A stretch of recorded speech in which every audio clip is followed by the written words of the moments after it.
kind of wish I had finished listening to Hang's episode. I want to do a better episode than him. I didn't finish it, so I don't know exactly what parts I need to step over him on, Hang's a fun dude. I love Hang, man. He's hilarious. So funny. It's all fun and games. It's all fun and games until everybody starts piling on Hang. Then it's not so fun anymore. At least for Hang. It's fun for us. But all right, man, let's do this. I got to pull my script up. All right, here we go.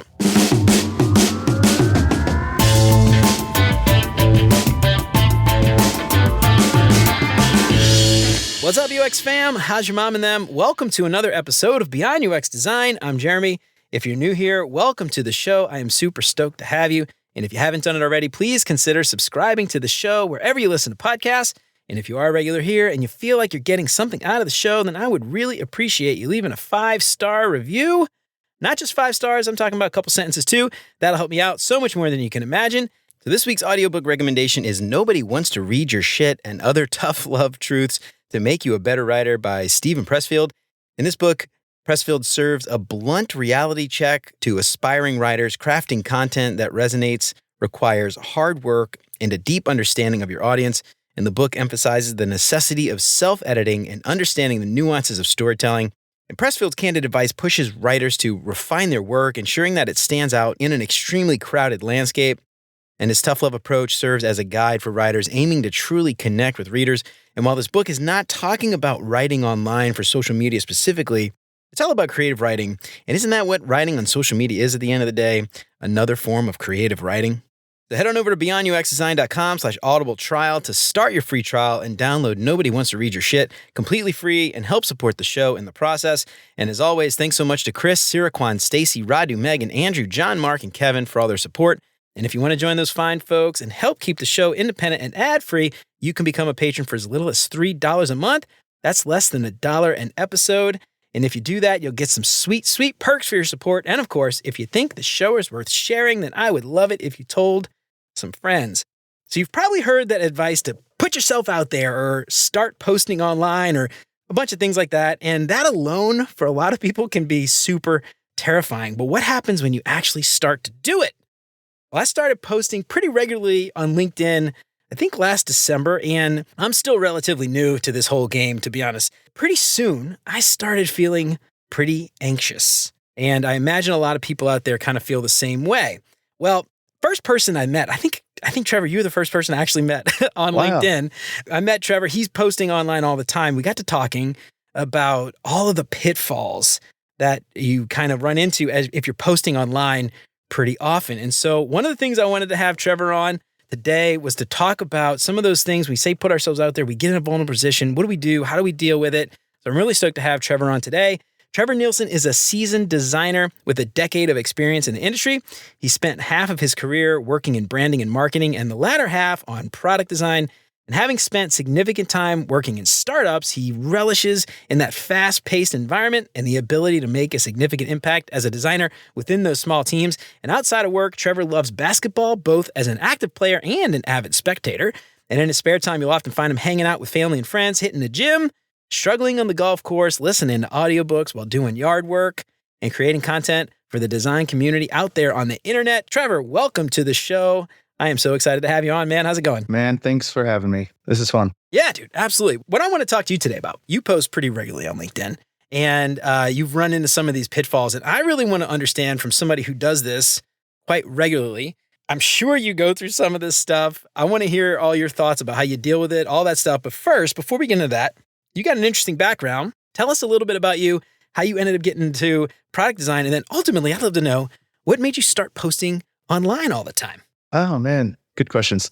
So I got into design by accident, and then I got into product design by accident. So my whole career is just a total accident. One big accident. I know, which is really, really fortunate accident, I guess. Yeah, happy accident. So yeah, I was in art classes in high school and also took a photography class. In the photo class, we learned Photoshop.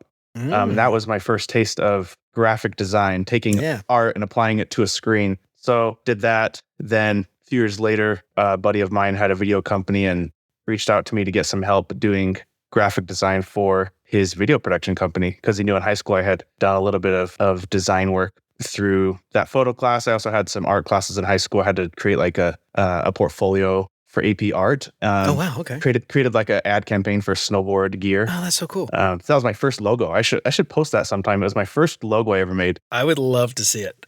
On a scale of 1 to worst thing you've ever designed, how would you rate it? It actually wasn't too bad. I think I've done worse since then. It was a bomb with a G inside of the bomb. It was pretty cool. I should go find that. That's awesome. I'd love to see it. So yeah, I did that for a while. That was my start to graphic design. Then years later into that, I was working for a startup in Salt Lake, and the marketing team that I was on got laid off. So I had the option to go leave, find a new job, or they had a sister company that had a UX position available that I could try out UX. So I took advantage of that. I knew that UX was becoming more popular, jumped on that opportunity, and fell in love with building products. It was a different mindset to graphic design, where graphic design feels very static, project-based, campaign-based, and then the projects come and then they go. And then entering product, it felt like, oh, these projects pretty much never end. It's like one perpetual project. So it was so fun doing that though, because then it feels like you just go deeper and deeper. And whereas with graphic design, it was like you go into one project, it's over, and you maybe never touch that again. Like it's over. It kind of, you move on. Anyway, that was my experience. It might be different for others, but that was something that I've loved about the product world, is just really going deep into things and really understanding how to solve problems for people in a real way that people are willing to spend lots of money on. It's a fun world to be in. Yeah, it's crazy. You mentioned like the sort of one and done kind of thing with graphic design. Before I got into software design, product design, UX design, whatever the hell you want to call it today. I don't know what to call it. I was a graphic designer as well. So I worked at an ad agency for 4, 5, 6 years before I got into UX design ultimately in like 2011. But I don't think I knew that about you. Yeah, cool. Man. Yeah. So I got a background in graphic design as well, web development and graphic design. I used to do websites and all that. Anyway, but the crazy thing, man, is like the deadlines. Like a lot of people don't realize how good we have it in UX design. When we're talking about software, it's like if it doesn't release tomorrow, it could always release the day after. Or, it's not like the end of the world, but in UX or in graphic design or in advertising, you've got this campaign going out. There's an event. There's something, and that all this stuff is there, collateral for that thing. And if it's not done that day, that time, that minute, it's the end of the world. So all those crazy stress, late nights, all that stuff. And I don't miss that at all. No, that's a good point. And actually, it's surprisingly, I have a friend who's a software product UX designer. I don't know what to call. I don't even know what to call ourselves now. But he works on a team that's really high pressure, and so I'm surprised to hear that. I don't hear about that too often. He is. Yeah, I don't either. He is just stressed out, nonstop meetings, trying to hit deadlines, trying to do stuff, and it's a little surprising because, kind of like you said, most of the UX software people that I know are a little bit more chill. Like if it doesn't hit the deadline for shipping a feature, it's not always the end of the world, like you said. Kind of cool. Yeah, I hear a lot of people like on FANG companies, like dealing with a lot of the stress of that. But that's true. Maybe, I don't know, maybe they're just, maybe it's just those big tech companies. So let me ask you this, man. How'd you get into posting regularly online? Was there some reason you're doing it? Is there something that kind of got you started? Or did you just say, I got stuff to say, I want to say it? I think it's a few things. The first thing is I was working on a side project trying to build my own product with a friend, and I realized, I had tried a couple before that and had to pay for advertising and had to try to get the word out there on the thing we were working on, and it was so hard to get anybody to get attention, to get eyeballs on the product. So I saw other people. The one notable person that really I was inspired by was Andrew Gazdecki. He's the founder of MicroAcquire, which recently rebranded to just acquire.com. I just loved that he was building in public. That was like the first person I had really been drawn towards, and saw them building in public and saw how much attention he was getting on his product and how he never had to pay for ads. And maybe he did, but he didn't. I'm sure that his social presence boosted his product sales greatly. So I was inspired by that, and I realized, I may not be able to sell a product today, but I know that day is going to come eventually. And I'd rather, at that point, wish I had started sooner, trying to build some sort of online community, audience, following, whatever people want to call it, whatever awkward, uncomfortable word people use for it. Influencer. That's the worst. I don't know. I feel like a dirty word with that one. Yeah, I don't know. It is a dirty word.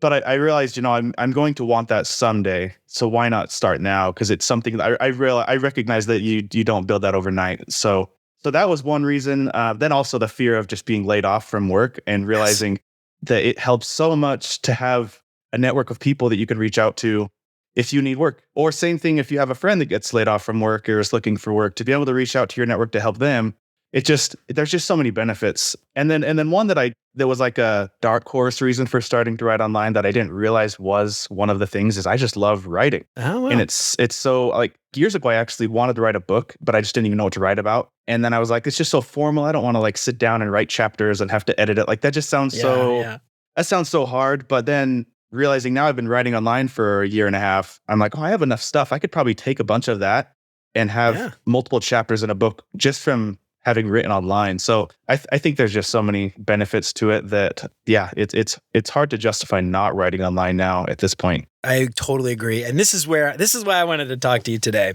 because, you mentioned something I want to call out, sell a product, right? And people out there listening are probably like, well, I don't have a product to sell.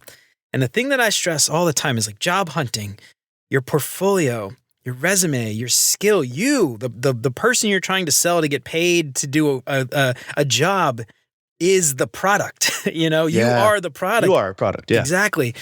Yeah. So cool. when we're out there trying to sell, and you mentioned this too, like without even me asking about it, but the networking, the meeting people, the future job security, the insurance, the safety net, all of these things are just such great reasons for you as a job hunter, or even someone who has a job that may in the future need the work. Because we all know layoffs, they're happening more and more, it seems like.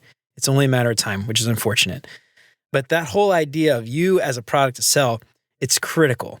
So people are out there, they hear the advice all the time, put yourself out there, just start posting online. And that's great. But once you start doing it, there's a lot of negative things that come along to it. Self-doubt, you feel so vulnerable, like imposters, all these things. And I'm curious from your perspective, you started doing this. Tell me about some of the feelings. It's almost like a psychotherapy. I'll send you a bill at the end. I'll send you my invoice. But tell me a little bit about your experience there and what kind of negative things have you run into and ultimately how you overcame them? You know what's crazy, and this was unintentional.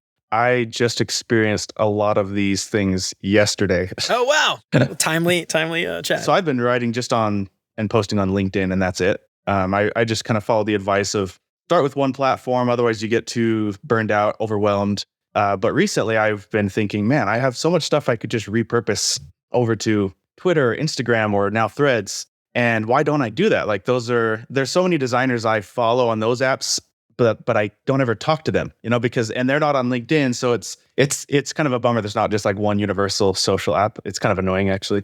But so I recently did just start really getting in my mind serious about, okay, I'm going to start doing another platform. So yesterday was the first time I posted on Instagram for 3.5 years. Oh, wow. Okay. And all those things that you described of why people are afraid of posting online just all came flooding back. I was like, I just felt so scared. Like I was scared to hit publish, which is crazy. I've posted probably over 300 times on LinkedIn. But then here I'm going on Instagram and I was like, oh my gosh, this is so dumb. Like I hit post, there's 20 minutes go by in crickets and I'm just like, this is so dumb. What am I doing? And I felt like a newbie all over again. Like this is how people feel and this is why people don't start. This is it is so hard to put yourself out there.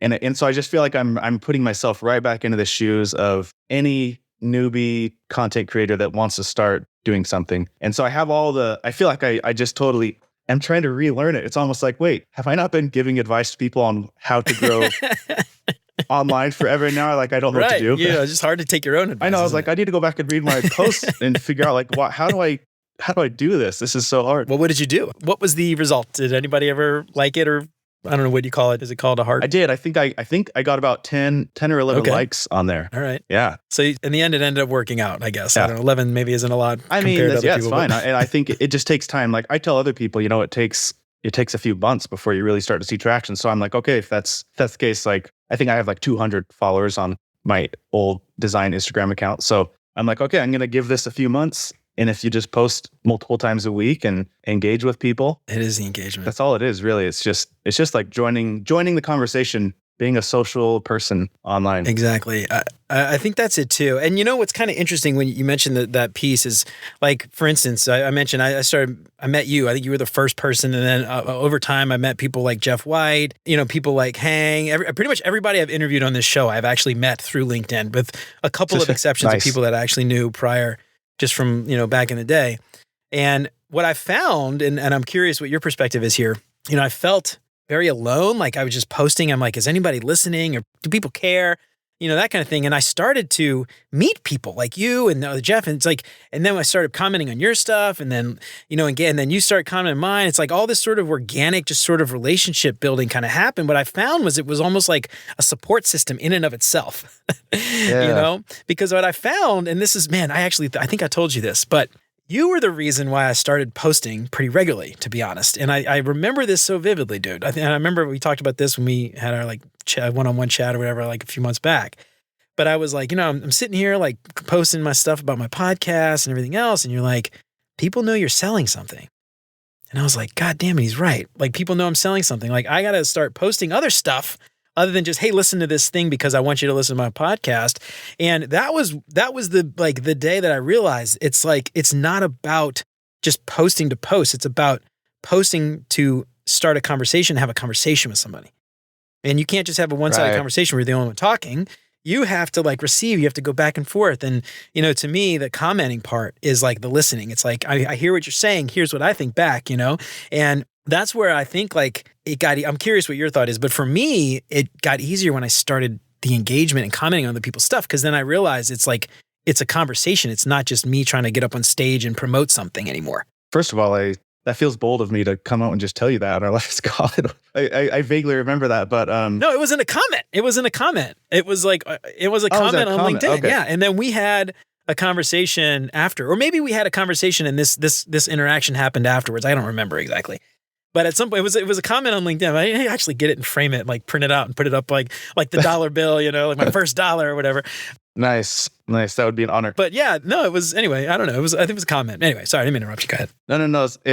It does feel like in real life, if you're talking to a group of friends and you're always just talking about yourself or talking about something, like if you're literally trying to sell something to your friends all the time, it just doesn't feel interactive, it feels, like you said, one-sided. So I think that a lot of times we mistakenly do that online where let's say every post of yours was just about, hey, go listen to my podcast, and that was it. It's not that people aren't interested, that it's almost like they don't know what to say back. They're like, cool. Okay. Yeah. Great. Thanks. I don't know. It's like, it's like how, I think writing in a more natural human way where people feel almost like their response is automatic. Like sometimes I see a post and I'm like commenting before I even realize that I'm commenting. Like the hook or the content was so engaging that I just felt so inclined to respond. Whether it triggered like an emotion of like, that was so funny, I have to tell them like I love how funny that was, or it was almost so offensively wrong that I'm like, I have to step in and say like, this is so wrong. And so those are good posts, I think, where they just feel like they're one half of a conversation and it requires someone to join the conversation. It makes it easy for people to join the conversation. And so yeah, for me, that's the thing, like that fear of putting yourself out there. It's like you go to a party, who wants to be the center of attention at a party? Like nobody. They want to go and like kind of just start mingling with people and everything else. And I feel like, you could maybe think of LinkedIn or social media as like maybe a raunchy party. I don't know. It depends on which social network you're on, but it's like a party, right? And like you're in there. It's a big room of a bunch of people who are having conversations.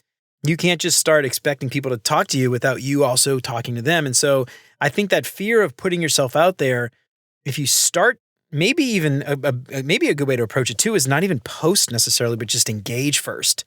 And then once you engage for a little while, then you start to feel comfortable enough to start having your own kind of thing to say, something you say specifically. But, when we talk about that selling a product, to me, it's just like getting yourself out there is so important. It's just like jumping over that barrier, the barrier to entry, if you will, right? Like you with Instagram, just doing it and just starting it and dealing with what comes after as best as you can. I don't know. Yeah, the party analogy is actually so spot on. I've thought about that a lot, where it's like standing there at a party and all these people are having conversations and you're just leaning up against the wall watching people have a conversation. I think a lot of people do that and people call it lurking, people that are on LinkedIn, but they never comment, they never engage with anything. And it's still fine. Like at least they're there, but it's not as fun for them. They feel a bit of FOMO, like they're just missing out on some fun conversations. They're sitting there listening to them, but they like have things to say, but they just kind of hold it in. It's more fun to go and just talk to your friends. And then it becomes less scary because you're like, oh, these people aren't so intimidating after all. Yeah, they're really nice, actually. They're just two dudes in a black t-shirt. You can't, nobody at home can see we're both wearing black t-shirts today.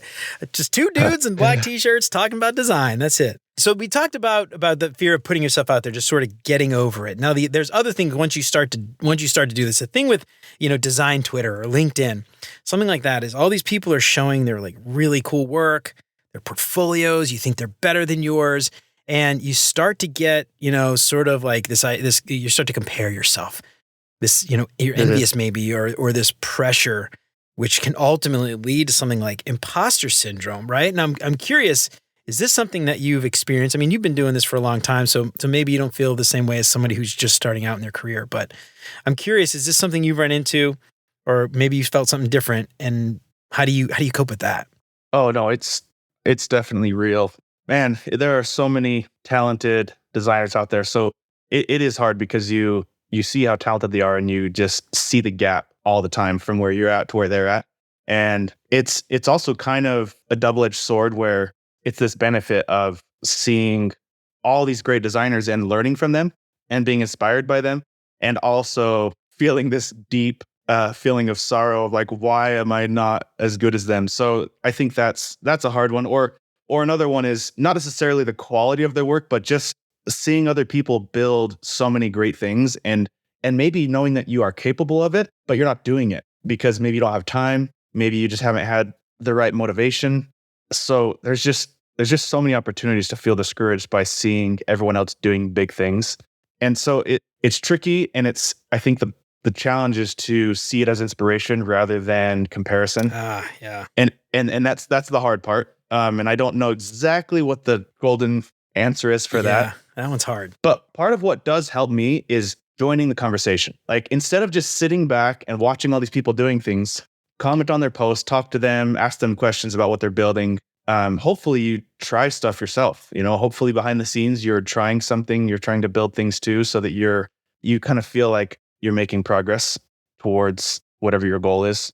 Yeah, it is hard though to not compare all the time. And the other thing too, this is something I have a hard time with this, especially, putting myself out there at the podcast and seeing other people who have other podcasts. They get more downloads, more likes when they post, bigger guests, not that you're not a big guest, you know what I mean, but like these, you know what I'm talking about? And so you see all this stuff out there. And the other thing that's important to remember is like you comparing yourself to somebody else is not always apples to apples, like they may have been doing this for years, maybe even a year longer. Or 10 years longer even. You can't expect to be where they're at when you're just starting out, or a junior designer can't expect to be the next, famous, I don't even know if are there famous UX designers like there, like there is Milton Glaser, maybe. All these like famous graphic designers. I don't know if there's like famous UX designers the same way, but you can't expect to be there. So it's like, I think that's another thing too, is like understanding that like, I am at a place where I'm at, but I might be where that other person was when they were at this place. But I'm looking at them. I'm looking at myself maybe 10 years in the future. You know what I mean? I think that's really hard to do though. You see it. That's the thing with social media. It's like, you always see the best too of other people. Yeah. You don't see the worst as often as we should, or you don't see, or even it's just as simple as you don't see the beginning, like you said. So I saw someone recently posted something cool where they showed basically that like they listed a bunch of famous people on the internet that have big followings on social media, but they kind of described that each one of them started with 0. And it was just kind of an interesting thing to think about going back in time. If you were to see their account in those early days, that is pretty interesting to think about. And some people that have blown up really fast, you don't have to go back very far. Like there are some people that they're very open about sharing their posts just a year ago. And then now today they're doing great things, like sharing a lot of cool stuff consistently and figuring out how to play the engagement game. But it's just so helpful to see that, you have to start somewhere.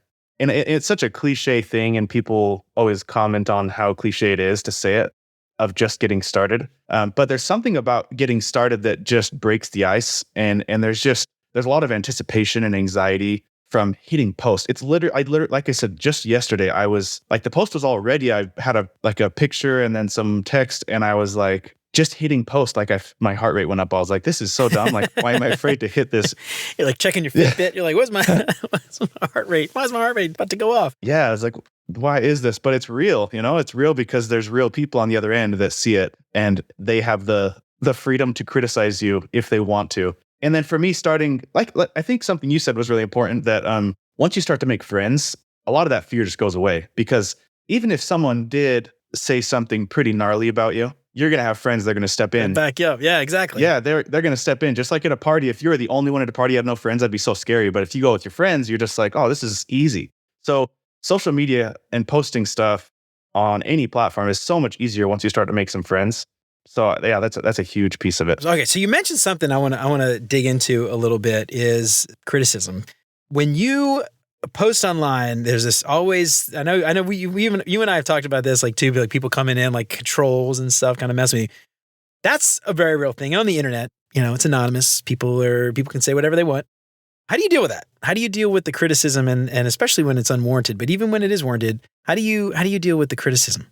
So it's not always anonymous, especially on LinkedIn, where that's true. Yeah. LinkedIn's different from Twitter and Instagram, where people can have just like a fake avatar as a profile and have 1 million followers and nobody knows who the owner of that account is. On LinkedIn, it's pretty much your face, unless you're posing as someone else.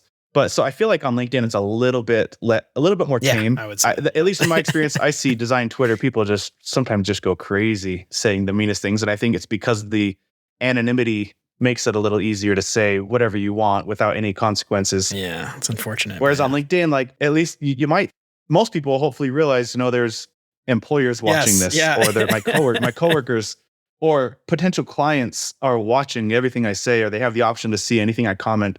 But I think that kind of tames it down a little bit. But even then, it's still, you get some crazy stuff even on LinkedIn. I am shocked sometimes, honestly, by the stuff that I see people say on LinkedIn. And I'm just like, you realize this is like the business network, right? Like professional network. When you go apply for a job, like people go to LinkedIn first to see what you have to say. And you're posting like weird racist stuff, homophobic stuff, like, xenophobic stuff. I'm like, how do you not feel like this is going to come back to haunt you? And it's true. That's actually, I think, why I picked LinkedIn over all the others, was because I felt like it was a safer place for me, because I didn't have to deal with the trolls. So yeah, I mean, that's kind of just something I guess I am curious though, like on a place like Twitter or Instagram or Threads, wherever, where it's not as, professional. Do you have a way to deal with like the anonymous people, the trolls? Do you engage with them at all? Do you just try to put it out of your head? How do you deal with that? Well, I haven't experienced it yet on Instagram or Twitter because I haven't done a lot of posting over there. But there was one time on LinkedIn that I had a troll. I haven't had a lot of trolls lately, which part of my LinkedIn strategy when I first started out was I like to post contrarian, controversial stuff because I thought it was fun. And I had my opinions compared to what I was reading were different. And that's part of what got me excited to post, because I was like, I just am bothered by the stuff I'm reading. So I felt inclined to post what I believe, my opinion. So, but I feel like I haven't been getting enough trolls lately, which makes me think maybe I'm not posting enough controversial topics. I kind of miss that, because it's kind of fun, because it's kind of exciting because it just shakes things up. So one time I had a troll, and I guess I wouldn't even say that it was a troll, but I posted about some tips on portfolios. Mm-hmm. Somebody went and looked at mine and basically was like, you're not practicing what you're preaching. Ouch. Pretty much just called me out. They went and made their own post talking about how I was, I don't remember all the exact words they used, but it was pretty degrading, they kind of like came at me personally. Like, they were so triggered by what I posted. I was mostly trying to offer advice on portfolios, but in a way I can kind of see why maybe they took offense to what I was saying. Yeah. And then they looked at mine and they're like, you're not even doing what you're teaching. Little did they know, I was like, my whole portfolio wasn't online. Like, I had case studies offline that I saved for interviews. And so they were basically saying like, you don't have any case studies. So how are you're not one to talk. So it would have been better had they just like asked first, hey, do you have any case studies? But instead they went like a comment. That should be a comment, right? That's the thing that exactly. That frustrates me. But instead they went and did this whole post on it. The cool thing about like I was saying, so many people came to my aid that they ended up deleting all of my comments and my supporters' comments, and then they blocked me. So that's how that went down. So yeah, I don't know how I tried to be kind and I said, I wish you would have waited for me to respond before going and creating this post. And then, lately I hear people talking about just ignoring those, and that can also be, I've done that as well, like on other things where if somebody, like one time someone called me, it was kind of cool. They called me a salty pixel pusher. That. That was a fun one. I actually really thought that was creative. I don't know if it was me or somebody else was like, dude, you should change that to your LinkedIn header, I know that would have been a cool, clever catch name. You mentioned something, and I think it maybe is worth pointing out is, LinkedIn especially, where you've got employers and potential employers, future employers, you might not even realize you want to work there yet, potentially seeing the things that you're writing. And when people come at you on LinkedIn, I would advise many people to just take a break. Just walk away, take a day, take 2 hours, 3 hours. Don't post back immediately because you may regret the things you were going to say and engage with that person. And it could just make both of you look incredibly stupid. So a place like LinkedIn is not a place to go back and forth. You're going to be very thoughtful with your reply. That's one thing. But to go back on somebody and just like start arguing with them on LinkedIn, I feel like there's a lot of people out there. It's funny because some of them are like thought leaders. I would consider quote unquote UX thought leaders. And when I see some of the replies that they give to comments, I'm just like, how can you ever expect to have people take you seriously when you are acting like a fourth grader out on the playground right now? You sound and look like a total dummy, Both of you look like dummies, honestly. It's just kind of funny. It's like, yeah, like it, in a weird, unfair way, it almost, in some of those cases, says more about how they respond than the troll. Because people see the troll and they just think they're doing that on purpose. They're trying to get a reaction. So it's almost like all eyes go on, how does the author of the post respond? Yeah, exactly. And so that sometimes becomes the more memorable thing. Like if they respond and then they just get mad and just start responding with emotion, that almost becomes the more memorable piece of it all. Well, the other thing too, like I always hear, like, don't feed the trolls, like that's what they want, right? They like, their only reason they're there posting is to like get a rise out of you. And when you do get that rise, you're feeding into exactly what they want. So the best thing to do is just ignore them completely, which is probably why a lot of these, like, I know several like big thought leaders will just block people without a second thought. I know Hang's always talking about getting Darren Hood to unblock him and stuff, but obviously like Hang is out there shit posting all the time, even though I think he's actually very intelligent, very thoughtful. I think other people take it the wrong way, but yeah, I don't know, man. It's funny. Oh, you mentioned, about shit posting and kind of getting a rise out of people and not really getting anybody engaging with you. Hang was telling me, I talked to him a few weeks back, and he was like, I started posting all this stuff, and like over time, people just got in on the joke, and then it wasn't really pissing anybody off anymore, so it's not as fun. Right. I know his reputation now precedes him. Yeah. When I first heard about him, you're right. It was more like, whoa, who is this guy? Like he's so bold. But now I still realize he's bold, but I almost just see it all as, I don't see it as controversial at all anymore, I agree, which is probably unfortunate. Like I feel like he's just so sarcastic, which is so funny. I tend to agree with most of the stuff he posts, to be perfectly honest, and it's probably I don't know why it's like that shouldn't be a hot take, man. He's actually right. Yeah. So let me ask you this though, with like when you get this feedback, and the thing I actually love about LinkedIn is there are a lot of people who will give you feedback, and they're right. It's like honest critique. It's not really like bashing you or trolling you. It's actually honest critique. I'm curious, in that case, have you gotten people that will actually reply to some of the stuff you say and point out where you're wrong in a very thoughtful, professional way? How do you deal with that? Because that's probably pretty frightening too on its own. Well, on that last example I shared, I actually ended up changing my link. I actually ended up seeing it as a positive in the end because I actually went through and posted some of my case studies on my portfolio because I was like, that's a good point. Like people learning design, they weren't seeing what I was teaching. So I ended up seeing it as a positive in the end and tried to just take something from it. And so I did go make some changes because of it. So I think sometimes it's hard to see the truth in what somebody says and to accept the truth. But a lot of times, sometimes people are just being really mean and they know they're mean and they're probably just trying to get a rise out of you.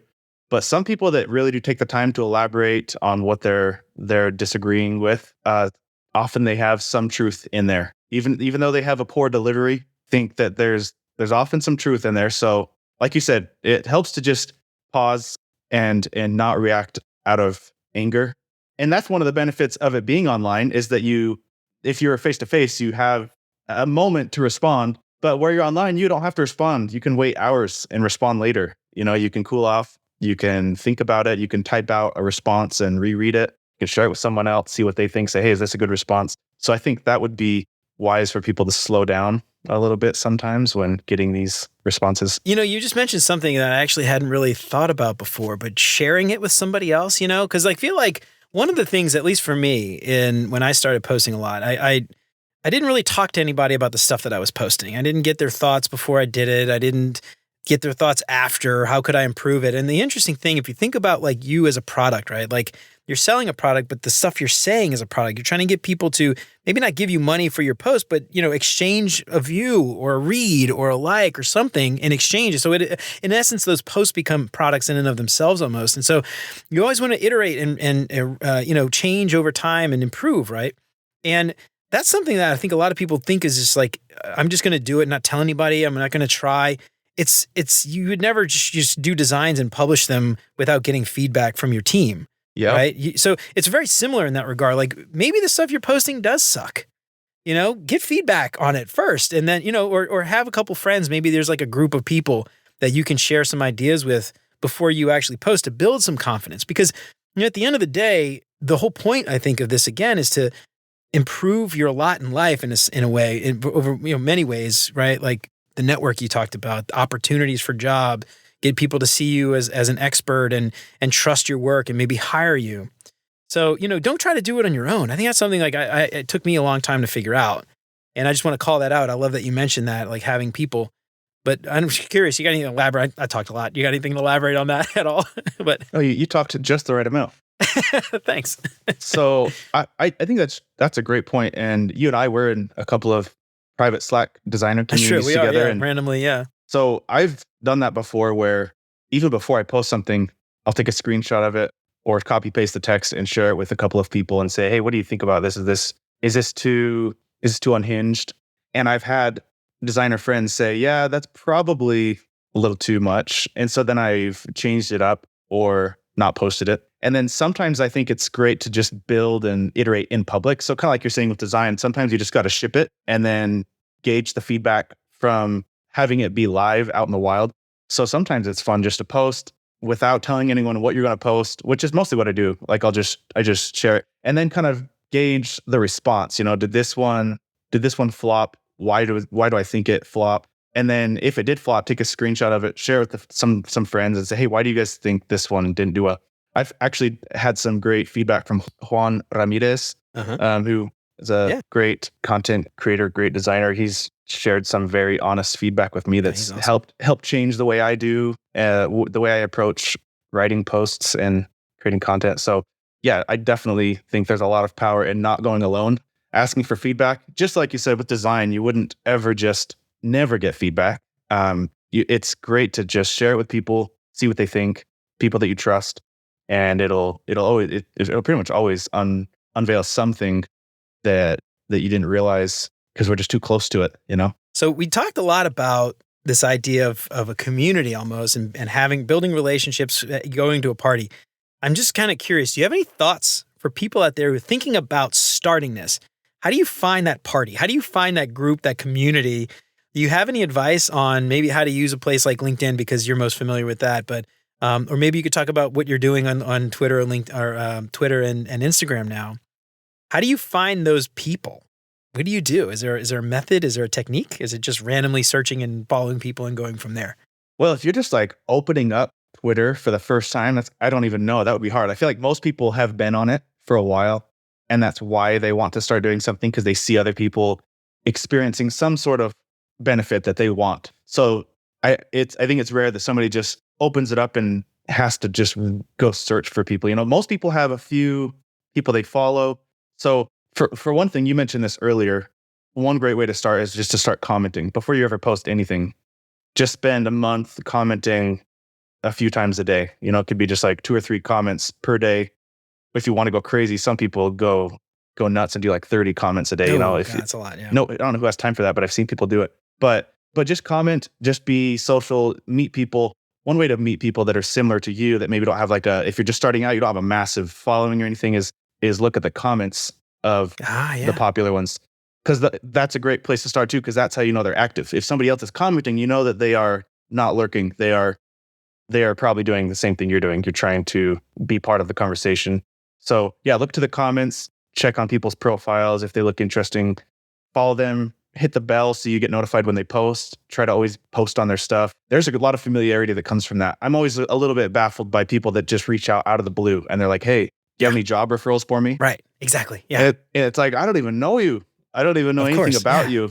But it would be great if there's several people who they'll comment on your post for a while and you start to become familiar with them and you're like, I feel like I know this person. Yes. And then they reach out, they're like, hey, do you want to chat? And you're like, sure. Like, yeah, I think that works great. Like you just build up familiarity. I feel like that's a huge piece that people miss all the time. There's tons and tons and tons of overlap with like the advice that I give for networking, and all the things you just said are exactly what I always tell people when you're talking about, don't just cold call somebody and ask them for a one-on-one for a job referral or something if you've never even engaged with them before.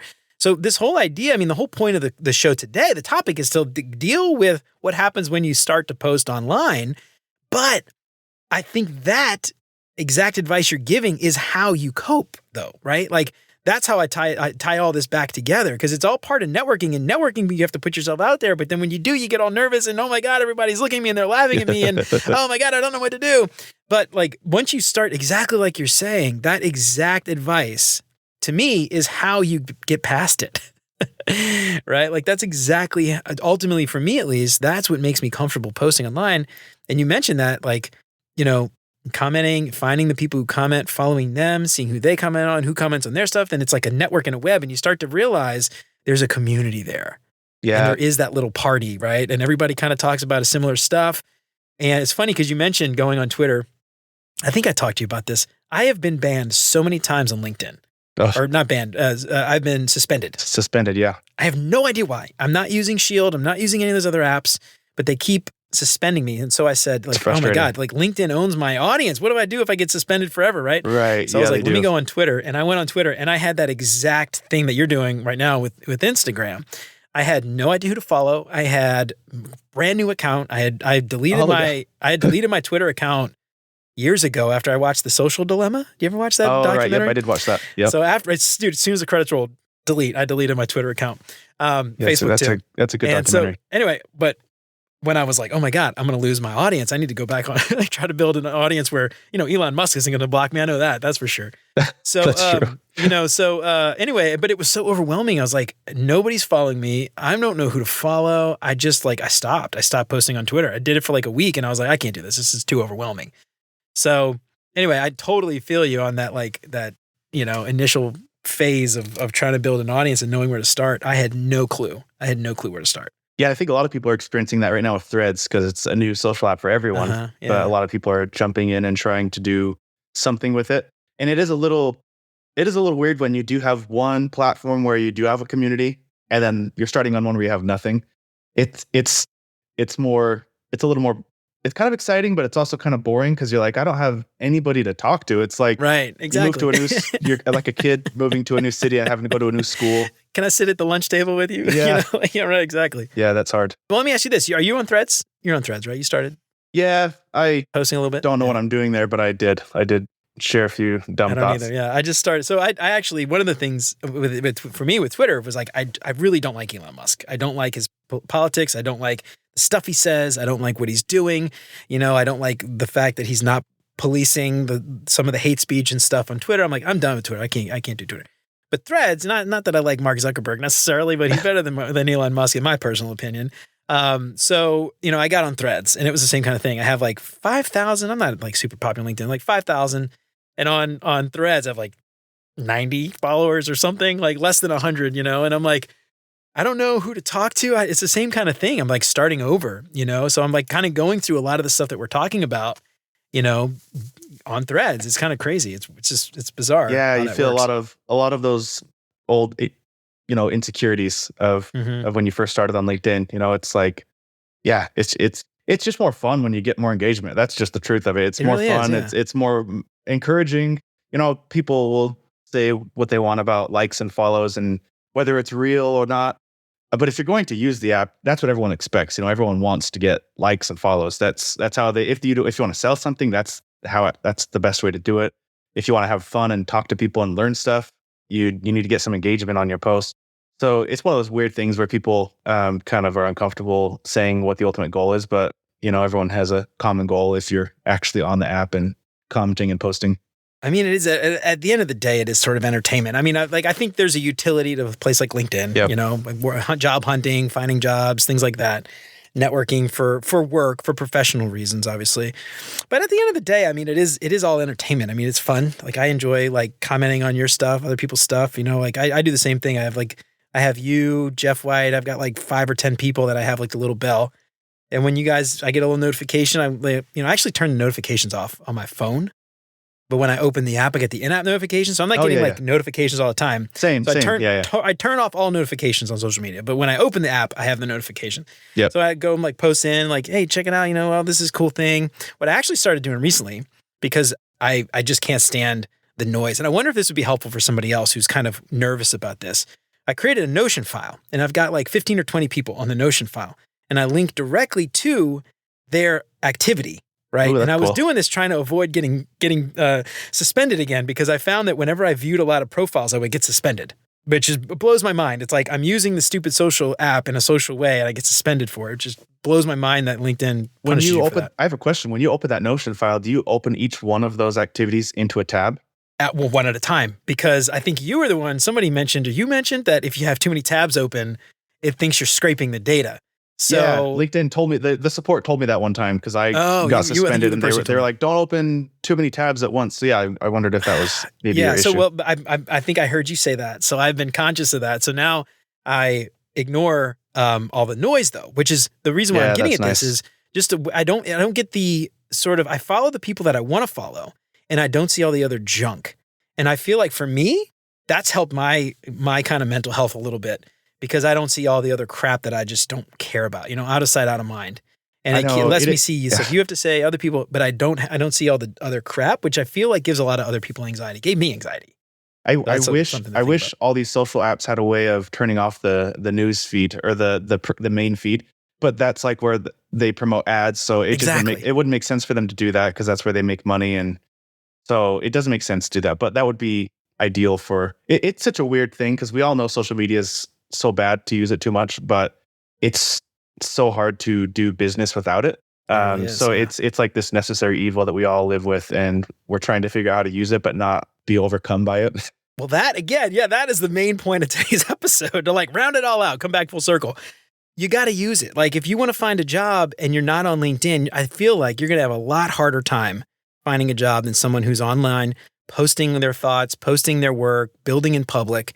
If I get a job, if I get a candidate come in across my desk and one of them has that LinkedIn presence and the other one has nothing, like not even Twitter, where I can't see into their headspace and understand how they think, I'm telling you right now, I'm going to pick that person that's building in public and posting all the time and talking about design and all that stuff every time, So just like you said, it's like a necessary evil. The trick here, and again, the point of today's episode is to not let that take over and just make you depressed and scared and nervous and anxious all the time. And that's like a really great thing to point out, Trevor. I feel like it's a necessary evil almost. It is. It's not always the most talented person that gets hired, but it's the most discoverable person. If somebody gets hired, there's very likely somebody else out there that's more talented, but the team that's hiring has no idea they exist. Yeah, especially right now, man. I'm hearing people 200, 300 applicants for one opening. Yeah, that's tough. Where I work, man, we just had a UX research job opening, one opening. And I was talking to the hiring manager and he said he had over 200 applications. Like that means out of 200, 0.05% of the people applying will get a job. Not great odds. So, I mean, and again, it's like at some point, it's not a matter of who's better. Everybody's good. Everybody could do it. 90% of the people applying could probably do the job. At that point, you've cut out what? I'm not good at math. 40 people? 20 people? Yep. I'm not good at math. 40 people. 20 people. That's I don't know. Hard math. Anyway, so it's hard math. I did 200. I should have done 100. I could have done that math. But yeah, so at that point, it's not necessarily what you know. It's really like how easy you are to find. How much can I learn about you? And how interesting are you for me to want to bring you in for an interview at that point? That's really, I think, kind of what it boils down to.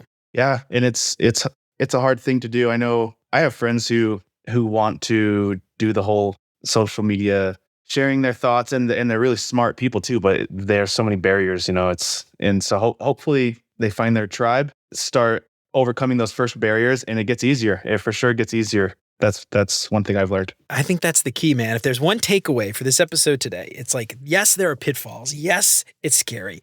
Yes, it's anxiety inducing, and it can give you the cold sweats. But just start. I mean, that's like the one big advice is just start. Just like you did with Instagram, just like I did with LinkedIn a year ago. Just start. Because once you start doing it, you find that tribe, you find that group, you find that community, you start building those relationships. And I can tell you right now, man, I don't know. Do you drink? You might know. I don't know if you drink. Do you drink? I don't. You don't drink. Well, if I ever go to Salt Lake City, we'll catch a jazz game. Nice. And we'll have like a hot dog together or something or whatever. I feel like it's like one of those things, like everybody that I've met on LinkedIn, man, and especially the ones that I've had a chance to talk to in person, or I guess, is this in person? I don't know, whatever it is. Much. Virtually in person, right? Like have an actual conversation with, I feel like I know them, like I go up to Seattle, I guarantee I'm like hollering at Jeff. I go to New York, I'm hollering at Hang. And totally. and all that stuff is just like, I feel like I know all these people. And so posting isn't a thing anymore. I'm just having a conversation with friends. Yeah. Like I feel like years ago when I'd hear the word networking, it just was a cringy word. Yeah, exactly. And that's really, that's what this is, but it just feels so much more, it feels more exciting and fun than networking. I don't like that word, but that's what it is. It's expanding your reach with people that you can be friends with, and that you can serve and they can serve you, vice versa. It's a fun thing. Yeah, you're right. And yeah, just to, again, like something you mentioned at the very beginning of the episode is like, you don't start doing this when you need it. You start doing it now. So like if you're thinking about posting, you're thinking about doing all this stuff online, in public, don't wait. If you feel like you need a job, the minute you need the job, it's too late. You start doing it just like you said, year 2 down the road, you're going to need it. You're going to have it. I always use the avocado tree example of like, you want to get some avocado toast for brunch on Sunday. You don't go plant an avocado tree Saturday night and expect, avocado for your avocado toast on Sunday morning. You plant the avocado. It takes a long time to grow. Months, years from now, you can go grab those nice ripe avocados, spread it on some toast, get yourself. That is a nice great metaphor. 8-grain bread. Nice. Toast it up real good. Get your avocado toast. Have a nice brunch. Incredible. All right, dude. Well, awesome. Before we get out of here, anything else you want to share you feel like we didn't get a chance to talk about as far as feeling some of that pressure from posting online? I think we covered a lot of great points. This has been fun chatting about it. It's definitely not as hard as people think it is. I think people overanalyze, people overthink what it takes. Sometimes I find that I'm overthinking it, and I just have to step back and I'm just going to share simple stuff that I've been working on. I'm going to share interesting thoughts I've had. Like it's not rocket science, really. It's a matter of doing it and doing it consistently and just trying to iterate and improve over time. It's just like designing, really. It's like a video game. Like you get better at it, you figure out what buttons to push, what buttons work and what buttons don't work. I think if anybody's interested in it, then they should give it a shot and just step over that ledge and free fall for a minute and realize it's not as scary as you think once you get going. But if somebody's not interested in it, then they're probably just not going to even don't even try it out. They're not going to listen to this episode at all. Yeah, that's true. But it's interesting. You actually just said something. It's just like design, right? Like your first design. Well, maybe your logo with the G and all that, the snowboard logo, that one wasn't bad. But people go back and they look at their first work. It's terrible. It's awful. It is. Your first few posts are going to be terrible and awful. Just start, man. Just start. Just engage. The whole point is to just network, learn stuff, grow. And that's, if you look at it that way, all this other stuff, I feel like just kind of goes away, Totally. So, awesome, dude. All right, man. So we've got a few questions that I like to ask all my guests to get the listeners out there to get to know my guests a little bit better. You got some time to answer a few questions. All right, let's do it. Let's see. Let me pull it up. All right. First up, what is your favorite non-design book? So it will be too cliche, but I will say Harry Potter. I'll say Harry Potter because I didn't read it till I was an adult. I somehow missed that train in my childhood. And even though all my friends were reading it, I just wasn't a big reader.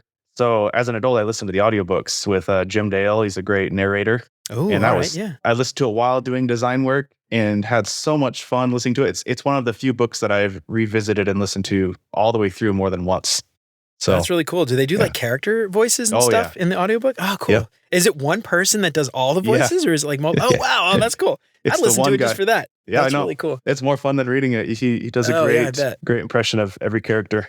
That is so cool. I love that. Does he do impressions based on the movies or does he do his own interpretation of the book and do his own voices? That's a good question. I haven't checked to see if he did this before the movies came out, but it does sound different. I would say, yeah, I think there's a few that are similar, but I think they're pretty unique. That's awesome. Love it. I have to check that out. Yeah. All right. What is your favorite non-design podcast? I think JJ Redick. He's an NBA player, ex-NBA player. Yeah. He does a podcast with a guy named Tommy, can't remember his last name, called The Old Man and the Three. And they are fun because I love watching basketball, and it's kind of cool that we're in this world and this era where we get to know the inside thoughts of these actual athletes. Like 20 years ago, it was like you had to read it in a magazine or hear it on the news, and it was just little snippets. But now, like, they go deep into these topics and talk about. JJ will talk about exactly what he experienced as an NBA player, and I just trust his opinions so much more than these talking heads, that are that never played a game, but they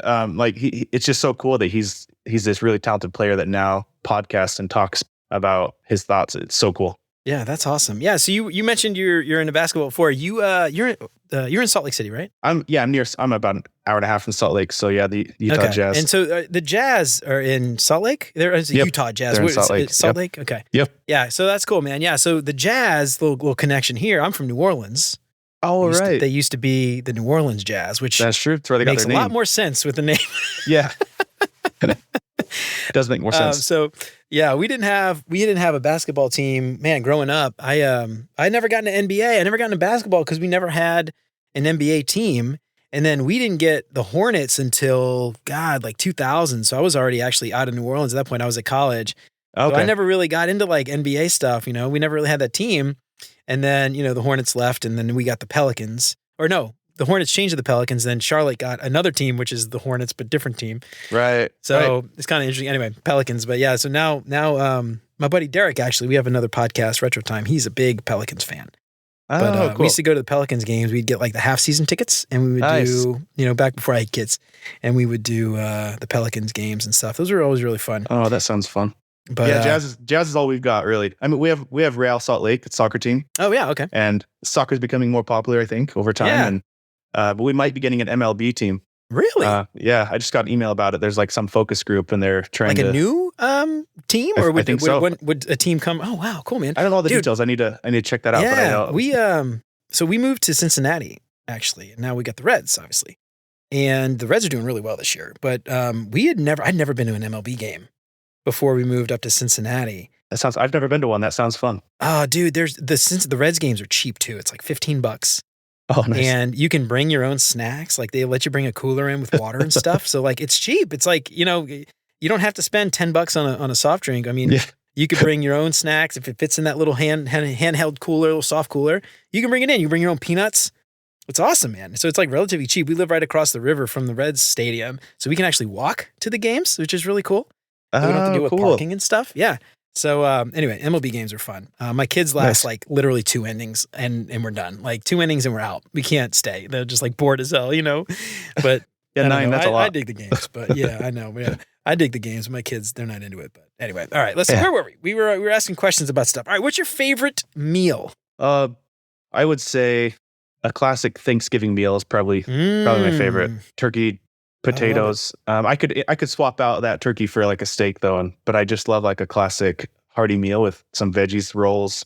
I recently discovered a couple years ago we got a Capriati's where I live, and it's a sandwich place. They have a sandwich called the Bobby, which is a Thanksgiving meal in a sandwich. It's literally like nice turkey with cranberry stuffing all in a roll, like a bun that's like a roll. Wow, like a dinner roll, but a bun. Oh yeah, dude. It is so good. So yeah, I'll go with that one. Oh, that's awesome, man. It's funny you mentioned that because like after Thanksgiving, like the day after Thanksgiving, when I was a kid, I would always do a sandwich. A sandwich, like you're talking about. And I would do the turkey. I would put the stuffing on it. I put the cranberry dressing on it. All that stuff. Exactly. And I would do it like a big French bread. We had like po' boy bread down in New Orleans, so I had like French bread. Like it wasn't the same as a dinner roll. But oh man, like a turkey, like a Thanksgiving po' boy is essentially what I made after. Oh, it was so good. So someone had the idea, let's franchise this. Yeah, so. I don't know. I'm in the wrong business, I guess. I could have done that. Anyway, yeah, I love a good. You know what I love is like the Christmas kind of like a roast, like a roast meal. Like you know what I mean? Like the roast kind of. It's like I guess almost like a what's that roast? It's all like pink in the middle. And served it's like, with like and it's just prime like rib. That's what I'm thinking of. And it just melts right off. Yeah, like a prime rib roaster. You know what I mean? For like a Christmas feast. Oh yeah, I love that stuff, man. I'm with you on that. The big meals. making me hungry. All right, man. What is your favorite vacation spot? Well, that's a good one. I think as a child, when I was 7, I went to Alaska with my family, and then I just went back for the first time since then last year on a cruise. My first ever cruise, and my first time revisiting Alaska since I was a kid. And that was so fun. It wasn't tropical, and we didn't do a bunch of like swimming and getting tan. It was pretty rainy, but it was so fun. There was just a lot of cool stuff. Saw some whales, awesome, some humpback whales. Say, did you see any whales? Okay. Oh yeah. Oh, that's so cool, man. That was really cool. I've never been on a cruise up to Alaska. We did like one of those like crappy Caribbean carnival cruises when I was a kid. Hey, I hear those are fun. I need to try one of those. I was 12. I was like bored the entire time, you know. Man. It was miserable for me. But my parents sent me to like the kids area to like, you know, hey, go play with some other kids. So they could go to the bar. Yeah, exactly. Exactly. Yeah, it was so boring. I hated it. Yeah. All right. What's your favorite design tool that is not Figma? This year I've been learning Rive for animation. Yeah, so you post that. Yeah, dude. I'm definitely a rookie animator, but I've done a few fun icon animations, and I've been trying to illustrate or animate illustrations a little bit, and it's pretty fun. It's such an easy tool to use, and I've noticed that I think Figma used Rive on the animations on their homepage or for config. I think really. So I think it's becoming a popular tool. It's super light and snappy, easy to use, kind of like Figma, but for someone like me that's learning animation, it was relatively easy to learn, and I still have a lot to learn, but it's to at least start completing some projects and getting things going. It was a pretty light learning curve, so I'll go with Rive. It's funny you mentioned that because I remember you posted about that not long ago. You did some animations, like a button animation, I think, if I'm not mistaken. And one of the things, like I see people like with Figma, and they make all these really cool animations, and I'm like, that looks so awesome. How are you going to build it? I know. You know, how are you going to build it? And when I found that, when you posted that, I was like, oh my God, this like literally is no excuse now. It's like plug and play, JavaScript plugin, just boop, there it is. There's no excuse to not do that now. I love it, dude. That's so cool. Yeah, it works. It's real stuff. It's a real animation. It's pretty exciting. I love it, dude. That's awesome. That was it. Was that it? The last, not Figma. That was it. That's it. All right, man. Cool. So before we get out of here, tell everybody out there where they can find you. Give yourself a plug, websites. I know we talked about you being on LinkedIn. Where else can people go and find Trevor Nielson? Yeah, just go visit my Instagram. I have like 200 followers. I pretty much write on LinkedIn and Instagram. I'm gonna get brave and try Twitter one of these days. I know I understand the feelings about Elon, but I also just know so many designers that are only on Twitter, and I'm like, I just want to make more friends out there, you know, and that's the only place they go. So awesome. All right, Trevor. Well, thank you so much for coming on, man. This has been fantastic. It was great talking to you.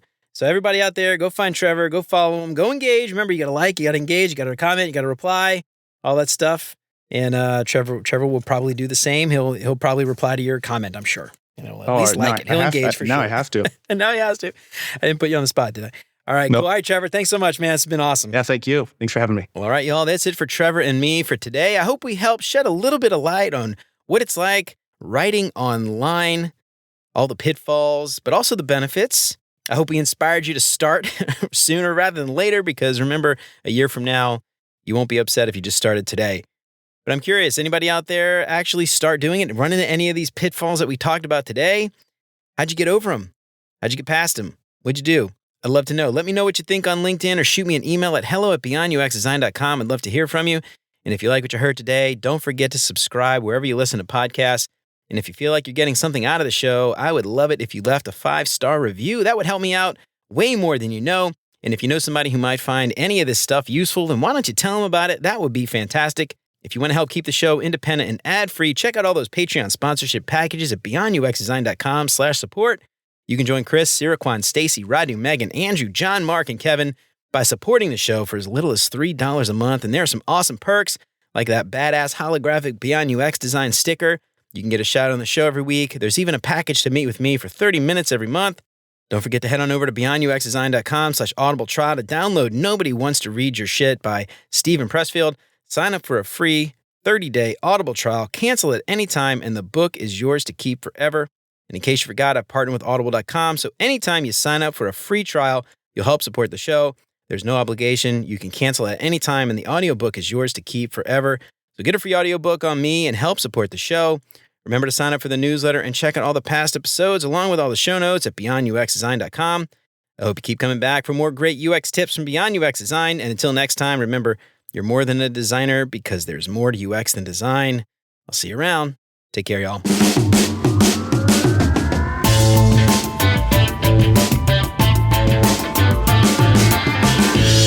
So my father was showing me his tool shed when I was a kid.